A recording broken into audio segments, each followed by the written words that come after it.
નર્મદા પરિક્રમા માટે વ્યવસ્થામાં મોટો સુધારો થયો છે। રેંગણ ઘાટ પર જેટીની સંખ્યા 25 અને હોડીઓની સંખ્યા 70 કરાશે। પરિક્રમા પથ પર વધારાની લાઇટ લગાવાશે। પરિક્રમાના 4 ઘાટ કે ત્યાં પાણીની વ્યવસ્થાઓ કરવામાં આવશે।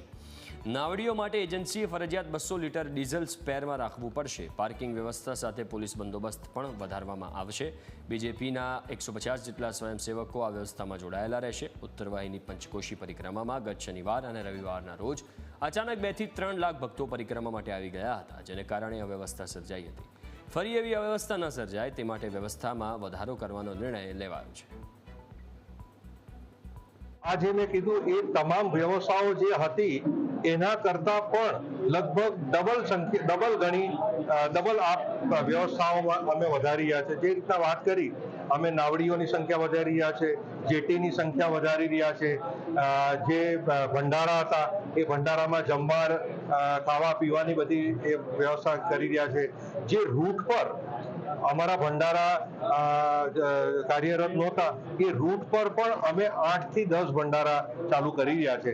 અને ખૂબ એનજીઓ આપણી પાસે આવી છે, જેના મારફત આગામી દિવસોની અંદર આ પરિક્રમા ખૂબ સારી રીતના થાય અને થશે એવું વહીવટી તંત્ર તરફથી હું ખાતરી આપું છું। અને આપણને બધાને ખબર છે કે આ પરિક્રમા જે પ્રકારે સ્ટેચ્યુ ઓફ યુનિટી નર્મદા જિલ્લાની ઓળખ છે એ જ પ્રકારે આ નર્મદા માતાની ઉત્તર વાહિની પરિક્રમા પણ હવે નર્મદા જિલ્લાની ઓળખ બની છે।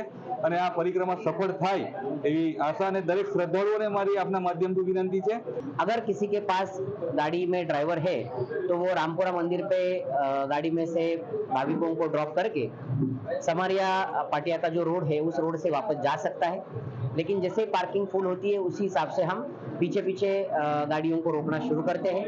मेरा सभी से ये अनुरोध है कि पार्किंग फुल होने के बाद हम गाड़ियों को आगे नहीं छोड़ पाते, इसमें आप हमारा सहकार्य करिए, क्योंकि व्यवस्था बनाई रहे इसके लिए ये हमें करना पड़ता है। और ट्रैफिक का ये मैनेजमेंट इसी सुचारू रूप से रहेगा तो कोई भी ट्रैफिक जाम के बिना आप परिक्रमा का आनंद ले पाएंगे।